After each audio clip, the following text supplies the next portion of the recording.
So what is muscle tone? So muscle tone, it is a partial contraction of a muscle even at rest. Okay, see अगर हमारी muscle है, अगर वो even resting state में है तो some amount of contraction और resistance और टेंशन प्रेजेंट रहता है, ठीक है ना, तो उसी को हम मसल टोन कहते हैं.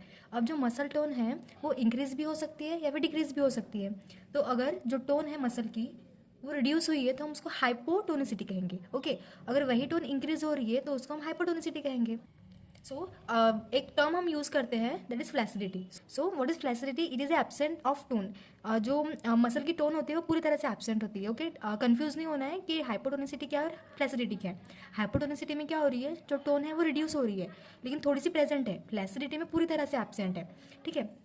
तो सपोज अगर पेशेंट है तो उसमें क्या होगा, फ्लैसिड स्टेट रहेगी तो पूरी फ्लैसिड रहेगी, उसमें ना एक्सटेंशन होगा ना फ्लेक्शन होगा, पूरी तरह से जो मूवमेंट रहेगी वो लॉस रहेगी, ठीक है ना. हाइपोटोनिसिटी की बात करें तो इसमें हम टू टर्म यूज़ करते हैं, एक है स्पास्टिसिटी और एक है रिजिडिटी.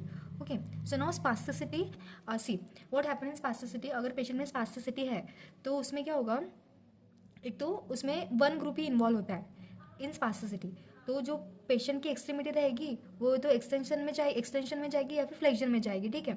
तो और रिजिडिटी में क्या होगा, जो एक्सट्रीमिटी है वो ना फ्लेक्शन में जाएगी ना एक्सटेंशन में जाएगी, only it will be the rigid state. Okay, इसमें क्या होगा, जो पेशेंट की जो मूवमेंट है वो पूरी तरह से एब्सेंट रहेगी. जब हम पैसिवली मूव करने को try we will try to move passively, so इसमें क्या होगा, मूव ही नहीं होगा पेशेंट की extremity. Okay, so now there are two type of rigidity, lead pipe rigidity and cogwheel rigidity.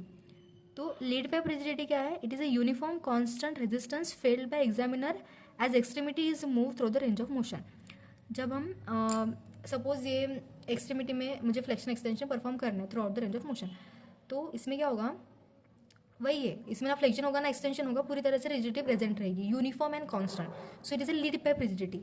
अगर हम कॉगविल रिजिडिटी की बात करें तो cogwheel rigidity it is a series of brief relaxation और catches as extremity is passively move.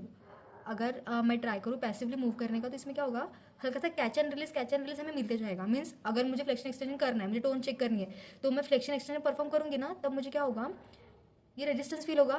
Then फिर जो extremity है वो मूव हो जाएगी, फिर मुझे रेजिस्टेंस मिलेगा, मूवमेंट होगी ही नहीं, देन मुझे और कैच रिलीज मिलेगा, कैच मिलेगा एंड रिलीज मिलेगा. So it is a cogwheel rigidity.